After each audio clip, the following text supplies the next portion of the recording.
I remember the sound of the key turning in the lock. It was late, past 2 a.m. I was still on the couch, not asleep, not fully awake either. Just waiting. I wasn't sure what exactly I was waiting for. Maybe an explanation. Maybe a lie creative enough to make me laugh. Or maybe I was just waiting to see if I still recognized the woman walking through that door. The door creaked open like it had something to confess. And there she was, Laura. Hair messy. Lipstick half faded. Heels in hand. She walked in like she wasn't 2 hours past the meeting she said would only take 30 minutes. She didn't notice me at first. She was too busy trying to act natural, which honestly made it worse. The fake yawn. The slow stretch. The exaggerated sigh like she'd just come from a battlefield, not a hotel room. And then her eyes met mine. She froze. "Oh," she said. Just that. Like I'd caught her stepping out of the shower, not sneaking home after sleeping with someone else. "You're up." Yep. Up. Wide awake. And about 10 seconds away from shattering every illusion I'd built around this woman. I didn't say anything at first. Just looked at her. Her makeup was smudged, not from crying. From friction. Her blouse was buttoned wrong. And her lips? Let's just say I hadn't kissed her like that in months. She shifted on her feet, clearly uncomfortable under the silence. "Work ran late," she said, without blinking. Right. Work. Sure looked like it. And here's the thing, I wasn't stupid. I'd noticed the signs for weeks. Changed passwords. New underwear that somehow never showed up in our laundry. That phone she now kept face down, silent, like it had secrets of its own. I saw it all. I just didn't want to admit what it meant. Until now. She tried to walk past me. I let her. But then I asked one simple question. "Who is he?" She stopped. Dead still. Didn't turn around. Didn't say anything for a good 10 seconds. Then came the whisper. "You don't want to know." I stood up. Calm. Too calm. Walked around and looked her dead in the eye. "Try me." And she did. "It's Brian." I laughed. Not because it was funny, but because that name, that specific name, was the cherry on top of this betrayal Sunday. Brian Keller. My best friend since college. Best man at our wedding. The guy who once crashed on my couch for 3 weeks after his divorce. The guy I shared everything with. Apparently, I shared a little too much. She kept talking. Some crap about how it just happened. How they connected. I stopped listening when she said the words that really hit me in the chest. "I'm pregnant." I didn't react. Not right away. I just stood there, blinking, letting the words settle like dust in an abandoned room. I felt empty. Not angry. Not sad. Just hollow. Like someone had reached inside me and flipped the switch off. Then I did something she didn't expect. I walked into the kitchen, poured myself a glass of water, took a sip, and said, "Okay." She stared at me, confused, waiting for yelling, for me to throw something. But I didn't give her that satisfaction.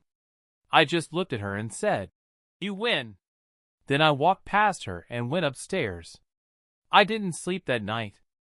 I just laid there, staring at the ceiling, going over everything in my mind.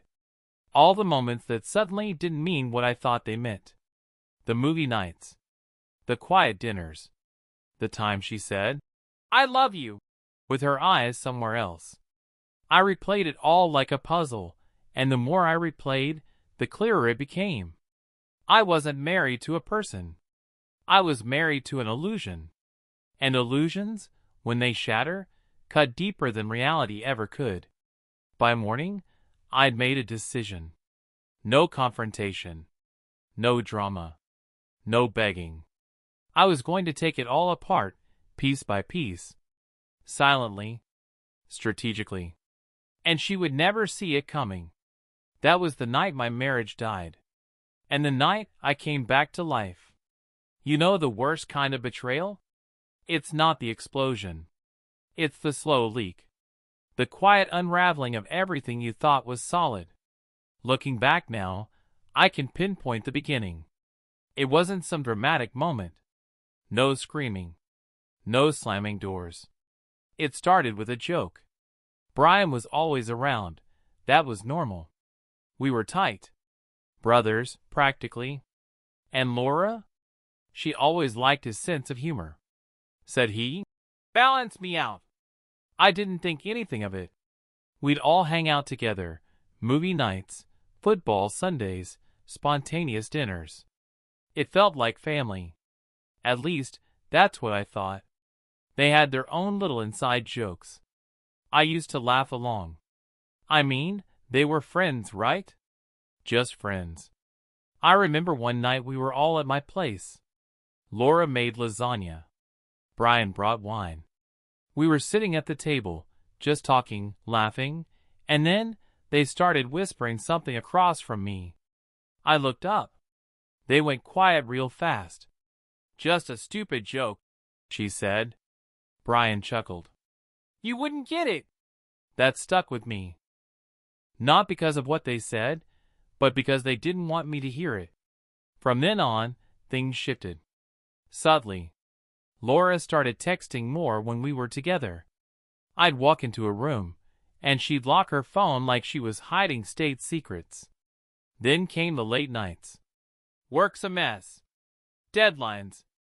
Meetings ran long. At first, I believed her. Because love makes you stupid like that. But something felt off. The way she avoided eye contact. The way Brian started canceling plans with me, but still managed to drop by when I wasn't home. The fact that she changed her phone password without telling me, after years of never needing one. One night, I saw her smile at her phone. Just a flicker. But it was the kind of smile I hadn't seen aimed at me in months. I asked, "What's funny?" She said, "Nothing. Just a meme from Emily." But Emily doesn't send memes at 11:30 p.m. A week later, I accidentally grabbed her phone thinking it was mine. Same model. The lock screen lit up. A message from E. Except it wasn't Emily. It was Brian. And the message? Can't stop thinking about last night. I stood there, phone buzzing in my hand, my pulse drumming like a war march in my ears. That was the moment everything shifted. I didn't confront her. Not then. I wanted to. God, I wanted to. But something in me said, wait. So I did. And the more I watched, the more I saw. The lies weren't sloppy. They were methodical. The missed calls.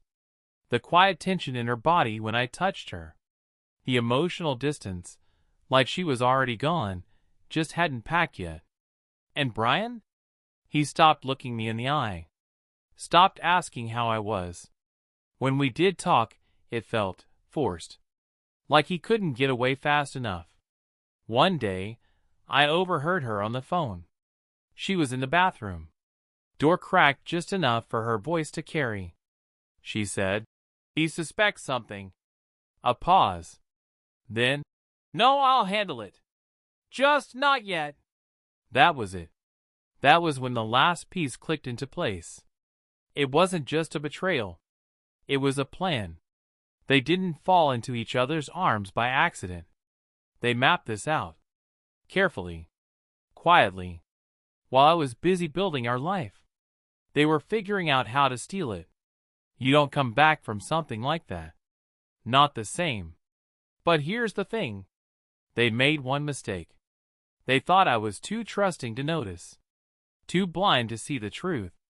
They were wrong. I noticed everything. And now I was watching them. You ever hear that saying, "Revenge is a dish best served cold"? Well, mine started in silence. No shouting, no crying, No broken dishes on the floor.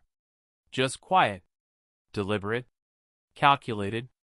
The night I saw that message, the one Brian sent, I didn't throw the phone. Didn't march into the bedroom demanding answers. I just sat with it. And I made a decision. If they were planning to dismantle my life piece by piece behind my back, I'd let them. Because what they didn't know was that I'd already started building a new one. Step 1. Lock things down. I spent the next morning changing passwords. Banking. Credit cards. Cloud storage. Anything we shared, I moved it, froze it, or mirrored it onto a backup. I created a new email. Private. Got a second phone. Kept it in my car. Started forwarding everything important there, from bank alerts to legal consultations. Yeah, I said legal. We'll get to that. Step 2. Professional escape. I'd been working at the same firm for 6 years. Brian was my supervisor, so he had a say in my growth. Looking back, I should have realized why my promotions kept getting delayed. Why raises never quite came through. So I reached out to an old contact, someone I helped land a big project 2 years ago. Different company, different city, better offer. We talked over lunch. He said, "You ever want out, let me know." That day, I let him know. Sent in my resume. Set up the interview under a fake calendar entry. Orthodontist checkup. 3 days later, I had an offer. More money. More flexibility. And best of all, no Brian. Step 3. Documentation. I started keeping records. Everything. Screenshots. Phone logs. Messages that hinted at what was really going on. I even recorded myself narrating events, like a personal journal. Just in case this turned legal, I'd have a timeline no one could argue with. Laura had no clue. She was so wrapped up in whatever fantasy she and Brian were playing out that she didn't see me pulling away. I stopped asking where she'd been. Stopped trying to fix anything. Just nodded, smiled, and kept gathering bricks for my exit. There's a power in that, you know? In letting someone think they've broken you, when really, you're just removing the pieces they never deserved to hold. 2 weeks later, I handed in my resignation. Told Brian I was taking a break to prioritize family. He looked at me with fake sympathy. "Man, I hope everything's okay," he said. I wanted to laugh. Instead, I just said, "It will be." And it was the first time in weeks I actually believed that. I cleared my desk, gave my badge to HR, and walked out of that building like I'd been set free. Didn't even say goodbye. Let them wonder. Let them assume. Laura asked me that night how work was. I smiled. Quiet. She didn't notice the difference. Didn't realize the man across from her at the dinner table had already packed up his life and left. She thought I was breaking, that I was drowning in denial. Nah. I was just shifting the tide. Because if they were going to play dirty, I was going to play smart. They always go for the smear campaign when they don't expect you to fight back. And Laura? She played that card like it came preloaded in her purse. Barely a week after I left the firm, things got loud. Posts started showing up online, vague at first. Sometimes you never really know someone. Then it got bolder. Years of emotional manipulation. Control masked as love. Trying to rebuild after years of silent abuse. Of course, she never used my name. But our friends? They knew. Coworkers? Knew. My godmother? Even she texted me. "Are you okay? What is Laura talking about?" Then came the fallout. Clients I'd worked with for years suddenly reconsidered their contracts. A speaking event I was scheduled to host, quietly reassigned.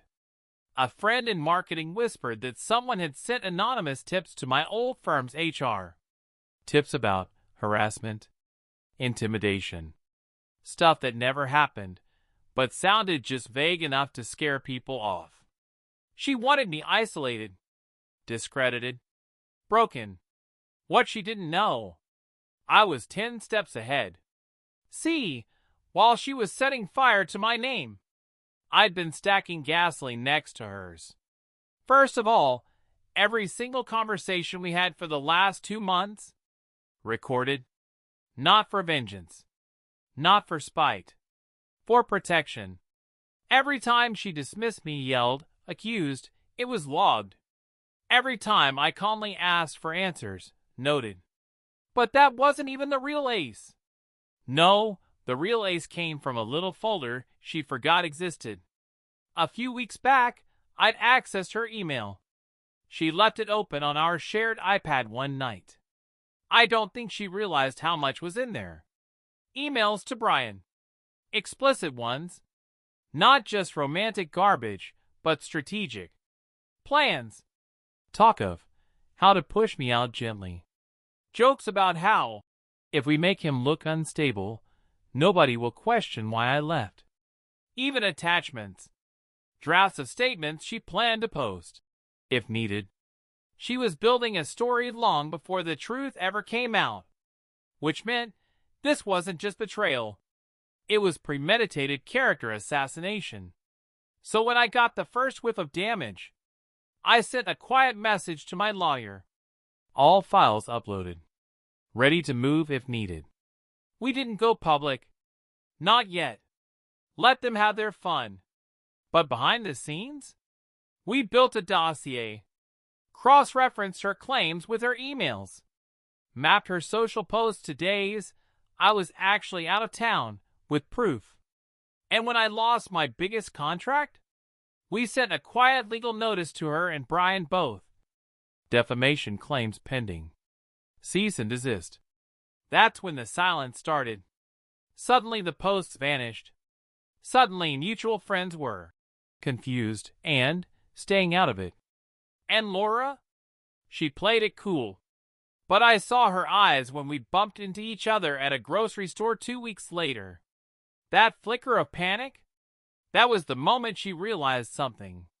She hadn't just lit a match. She dropped it into a room soaked in her own lies. And me? I was already standing at the exit, holding the fire report. You know that saying, hell hath no fury like a woman scorned. Turns out, hell hath twice the fury when she teams up with a guy who's got a vendetta and receipts. Her name was Claire. I recognized the number barely. We hadn't spoken in years.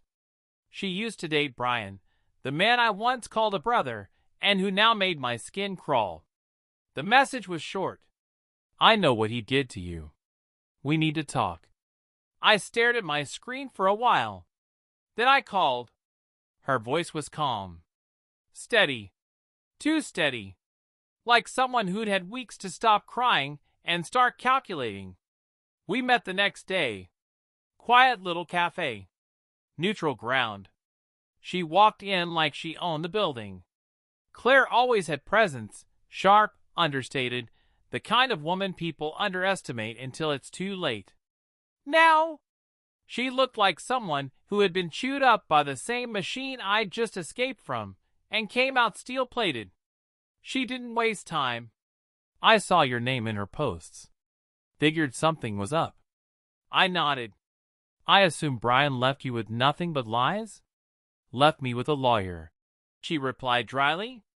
But I've got more than that now. We traded war stories. It was eerie. Brian had a type: trust, exploit, discard. And he was consistent. Used Claire as a stepping stone for his startup's launch. Then once he got the backing, the board, and the buzz, he ghosted her. Blocked her from everything. Told people she was unstable. Sound familiar? But Claire? She'd kept receipts.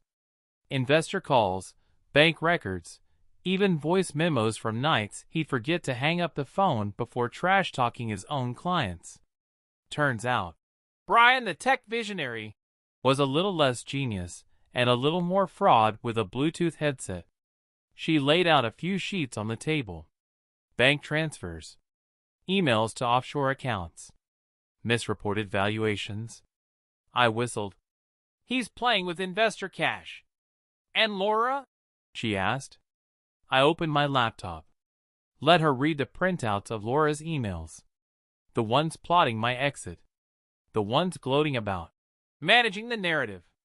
Claire leaned back slow, smiled. Well, she said, I think we've just become very dangerous friends. Here's the thing about betrayal. When it happens in isolation, it breaks you. But when you find someone who's been through the same war, suddenly it becomes strategy. She knew Brian's business. I knew Laura's schemes. Together, we were a timeline of destruction, with evidence, motive, and zero reason to stay silent. We made a pact right there. No drama. No theatrics. Just precision. Let's take apart the story, Claire said. The same way they built it, brick by brick. And I just nodded. Because for the first time since it all blew up, I wasn't alone in the fire. Now we were the ones holding the matches. You know what's better than revenge? A revenge with structure. With columns, folders, timestamps, and a calm, coffee-fueled strategy meeting at 7:45 a.m. every Saturday. Claire and I became a quiet force. She brought the receipts. I brought the patience. And between the two of us, we had a blueprint for burning the entire empire down. From the inside. Let me paint the picture. Brian's company, StratEdge Tech, had grown fast. Too fast. The kind of growth that only looks clean on paper. Behind the scenes, it was duct tape, overhype, and buried debt. Claire had suspected it during their relationship. Now, with time and distance, she proved it. We started with the basics. Pulled old bank records. Compared valuations with internal memos. There were huge gaps. Invented client numbers. One contract, signed in a hotel lounge bar by a guy who didn't legally exist. It wasn't just fraud, it was messy fraud. Meanwhile, Laura, bless her manipulative heart, had left a trail of her own. Emails, messages, even shared calendars. She had detailed meetings with Brian. And let me tell you, when someone plans your life collapse on Google Docs, it's really easy to archive. One email stood out. It was titled, Post-Divorce Branding. I didn't know whether to laugh or throw my laptop. In it, she outlined how she'd spin the story. Single. Strong. Liberated. She even had a PR contact. You know what she never planned for? Me staying calm. Me getting smarter. So I got a job. A new one. Not just anywhere. At a data security firm in Dallas called Helix One. One of their clients, the VC fund that had poured 7 figures into Brian's startup. Funny how the world works, huh? I didn't join as a spy. I earned my spot fair. Claire helped with some prep. I cleaned up my resume, learned what I needed to know, and nailed the interviews. A few months in, I was managing project flows for the exact fund that held Brian's future in its teeth. All I had to do was whisper. But we weren't rushing. This wasn't about chaos. This was about precision. We built a timeline. Claire and I documented everything. The shell companies. The fake contracts. The real investors who didn't know they were being lied to. And the money trail. And yeah, there were photos. Private ones. Ones that never should have been synced to a shared drive. Laura and Brian weren't just reckless. They were proud of it. I mean, if you're cheating and stealing, maybe don't save proof in a cloud folder named Spring Plans 2023. It got to the point where Claire and I started joking about it. This is corporate sabotage with a romantic subplot, she said once, flipping through another file. And I just nodded. Not sure if it's a thriller or a documentary. But underneath the banter, we were focused. This wasn't just payback. It was exposure. I kept showing up to work. Kept climbing the internal ladder. Quiet. Patient. While Brian was out there doing interviews, pitching new funding rounds, planning expansion into Europe. And Laura? She was glowing. Posting sunsets. Motivational quotes. "The universe gives what you're brave enough to take," she wrote once. Sure. But sometimes, the universe gives subpoenas too. We were nearly ready. Claire was preparing her whistleblower packet.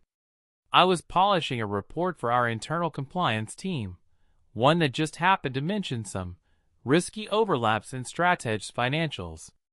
Every step we took, every file we backed up, every connection we traced, it all led to one thing. The collapse. It hadn't started yet. But the walls? They were already creaking. It didn't fall all at once. No. These things never do. It started with an email. A quiet little ping to Strateg's lead investor from our fund's due diligence team. Just a few concerns, they said. Standard protocol. Nothing serious. 3 days later, the plug was pulled. For $1 million in venture backing, gone. Just like that. I didn't even have to say a word. It was policy. Once irregularities are flagged, funding freezes. I found out during a Monday stand-up call. Our compliance lead said it casually.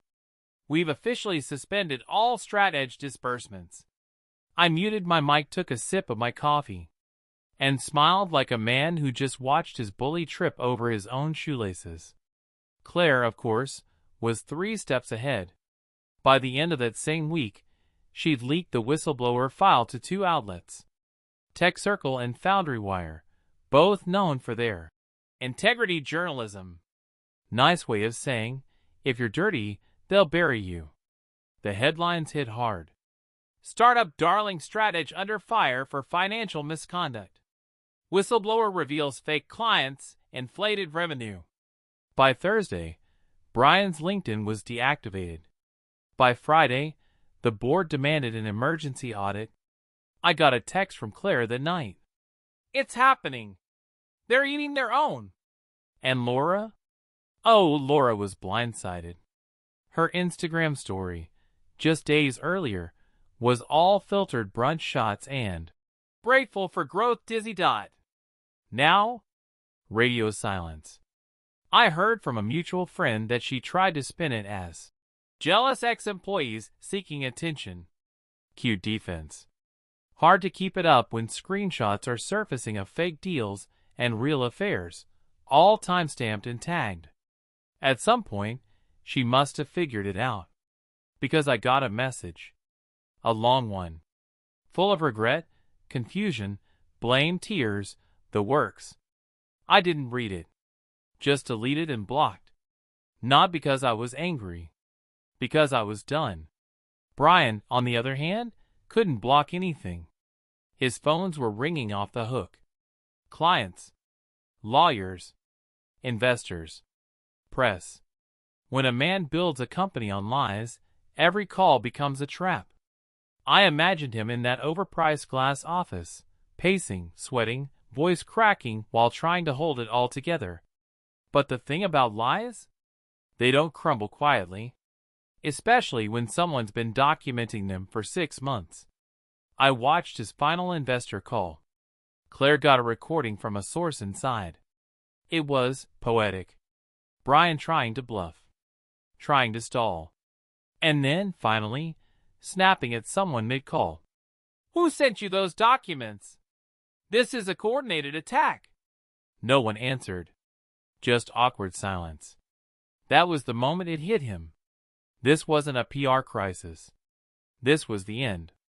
The company folded in stages. Projects pulled. Partners bailed. Board resignations. By the end of the quarter, Strateg Tech filed for restructuring, which, in startup terms, is just bankruptcy with better lighting. And me? I was on my balcony, whiskey in hand, watching the sun dip below the Dallas skyline. Not celebrating. Not gloating. Just satisfied. You know the strange thing? I didn't feel powerful. I didn't feel like some genius avenger. I just felt clean. Like a weight was gone. Like I could breathe for the first time in over a year. Laura lost her job offers. Her PR campaign quietly died. She moved out of the condo she just renovated. Brian? Rumor had it he tried pitching a new venture 2 weeks later. No one returned his calls. No one ever does once your name becomes a warning sign. They weren't monsters. Not really. Just arrogant, lazy, and stupid enough to think no one was watching. But I was. And when the last brick fell, I didn't gloat, didn't cheer. I just poured another drink, sat back, and enjoyed the quiet. It's funny how fast people disappear when the ship starts to sink. All those ride or die friends Laura used to post about vanished. Not one defended her when the stories came out. Not when the screenshots hit Reddit. Not when the screenshots hit her inbox from people she thought were loyal. Turns out, loyalty is expensive. And fake brunches don't cover the bill. Brian's crowd thinned even faster.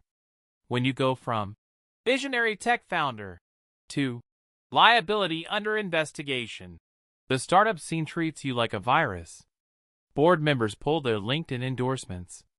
Old interns deleted selfies. Mentions of working at StratEdge quietly disappeared from bios. Even the co-founder, his college roommate, ghosted him. Left a short note on Twitter. I've stepped away from the company. I'm deeply disappointed in recent events. And Laura? She broke first. Tried posting a long-form statement about mental health, pressure, toxic expectations, the usual influencer CPR. But the comments section wasn't buying it. One guy summed it up perfectly. You weren't pressured. You were just greedy. Own it. She deleted everything by morning. A week later, I got a message from her mom. Her mom said Laura was not doing well. That she had made mistakes, but was still human. She asked if I'd be willing to talk. I didn't answer. I didn't need to. Some lines don't get redrawn. Some bridges don't rebuild. Some betrayals are final, not because they're unforgivable, but because they're no longer relevant. That's the part people don't understand. I wasn't angry anymore. I wasn't waiting to hear, I'm sorry. I wasn't even curious how she was doing. She was a closed book. Not because I hated her, but because I had finished reading. Still I watched. Out of habit, maybe. Or closure. I saw the cracks deepen. First, the investigation. Apparently someone, not saying who, tipped off the audit board about forged financials and unreported internal conflicts. An official inquiry was launched. Nothing criminal yet, but enough to get StratEdge blacklisted from 2 major investor pools. Brian tried to make a comeback. Held a live stream Q&A to address the rumors. It lasted 6 minutes. He stuttered through most of it. Then the chat started flooding with laughing emojis and L's. He ended the stream without saying goodbye. Claire sent me the clip. Should we feel bad? She asked. I just replied. About what? Watching karma happen in 1080p? And Laura? She finally reached out. No long messages this time. No essays or excuses. Just a single text. Can we talk? I stared at it for a while. Not out of temptation. Out of curiosity, like finding a relic from a life you no longer live. I didn't reply. She followed up with a voice message. Her voice shaky, like she'd been crying. Evan, I know I don't deserve anything. I miss who we were. Who we were. She was mourning a ghost. I was living a new life. I forwarded the message to a folder titled Echoes. Didn't delete it. Didn't listen again. Just filed it away. Like you do with records, not because you need them, but because part of healing is knowing you kept the evidence and chose to move on anyway. The truth? I didn't hate her anymore. Hate takes energy. Energy I'd rather spend on better things, like sleeping at night, laughing at dumb shows, or making steak the way I like it. She lit a fire and thought I'd burn. But I didn't. I walked through it. And when the smoke cleared, I was still standing. The day I found out the baby was born, I was making coffee in a brand new apartment. Top floor. Brick view. Quiet. A space that smelled like possibility. Not betrayal. Claire had sent me the news, a screenshot from someone's story. Laura in a hospital bed, holding a newborn, captioned, "Welcome to the world, little one blue heart." No mention of the father. No balloons. No celebration crowd. Just her. Pale. Hollow. Smiling, but not really. I looked at the image for a moment, then turned the kettle off and poured my coffee. No reaction. No anger. Just that strange silence when you realize your past has moved on and you're not part of its future. She called 3 times that week. I didn't answer. Blocked her number on Monday. Unblocked it on Thursday. Blocked it again on Friday. Not out of indecision. Out of habit. She sent an email too. Subject line, "You deserve better." I didn't open it. Just archived it into a folder labeled dust. By that point, my life had taken a full 180. I had a job I actually liked, consulting with companies that cared about ethics as much as output. I wore clothes that fit the man I'd become, not the one who used to blend in to keep peace. I had a dog named Murphy who snored like a chainsaw and followed me everywhere. I had friends who didn't ask about Laura because they respected me too much to dig into scars. I had Sunday mornings with strong coffee, quiet music, and no performance anxiety. I had peace. And Laura? She had court dates. Turns out, Brian's financial tricks ran deeper than even Claire and I suspected. Several clients filed breach of contract claims. Investors sued for misleading reports. Laura, as a listed communications officer, wasn't just a bystander. She was named. It didn't turn criminal, but the fines alone bury her. Add hospital bills. Add no job offers. Add a reputation that fell faster than her PR team could spin.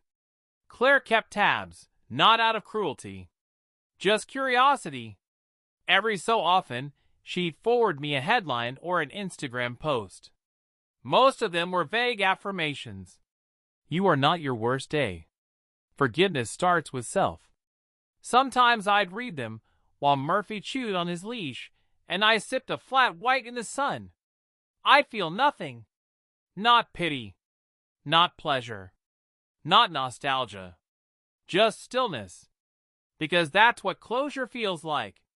It's not fireworks. It's not revenge. It's waking up and not checking your phone for their name. It's hearing their voice in a dream and forgetting the sound by breakfast. It's knowing they exist and being okay with that. One night, she messaged me from a new number. No intro. Just, I named him Elijah. I stared at it. Closed the chat. Didn't delete it. Didn't respond. Let it float, like a balloon she let go too late. That child wasn't mine. Not biologically. Not emotionally. Not in any sense that mattered. And yet, a part of me hoped he'd grow up untouched by the wreckage. He deserved better than the lies that brought him here. We all did. But life doesn't hand you fairness. Sometimes it hands you pain. And then, if you're lucky, it hands you a mirror. I looked in mine every morning now. And for the first time in a long time, I liked the man looking back. Solid. Centered. Free. It's been a year. 12 months since I walked out of that old apartment in silence and locked the door without looking back. Now, I live in Asheville. Not because it's some grand reinvention. Just quieter. Better air. Better coffee. Better neighbors who don't know your history and don't want to. My life now fits. No sharp corners. No late-night whispers behind closed doors. Just me, Murphy, still snoring like a dying lawnmower, and a crew of people I actually respect. We run a lean little consultancy. Honest work. Good clients. People who know what they're doing and why it matters. My days are busy. My nights are calm. Sometimes, around 6:30 p.m., when I'm taking Murphy out for that last walk, I catch a flicker of a memory. Her face, lit by phone glow. Lips curved in that half-smile she used when she thought she won. And you know what I do? I smile too. Not with anger. Not with bitterness. Just a small nod to the version of me that used to hurt. Because she didn't break me. She sharpened me. That's the truth people never say out loud. Some betrayals don't destroy you. They rebuild you. Harder. Clearer. Hungrier. I don't forgive her. But not because I'm angry. I just forget she exists. That part of my life? That's a book already on the shelf. Read closed and dusted. Every once in a while, a random message still shows up. From some ghost of a mutual friend, or a number I don't recognize. Stuff like, "She talks about you sometimes. She's trying to fix her life." Good for her. I'm not interested in the sequel. Life's too short to reread stories that already taught you the lesson. Instead, I'm building something new. A little garden on my balcony. A playlist I update every Friday. A promise to myself that I'll never ignore the gut feeling again. And maybe, just maybe, something more down the line. There's someone I have coffee with every Sunday. Nothing dramatic. No fireworks. Just two people who know the taste of silence and still choose to fill it with words. We don't talk about the past. Not because we're hiding it, but because it doesn't belong here. This chapter is about peace. About the man I became, not the boy who begged for loyalty. And if you ask me what I learned? Simple. Sometimes the people who try to ruin you end up handing you the blueprint for your best life. She tried to take everything. But in the end, she gave me clarity. And that's more valuable than any apology she could ever offer.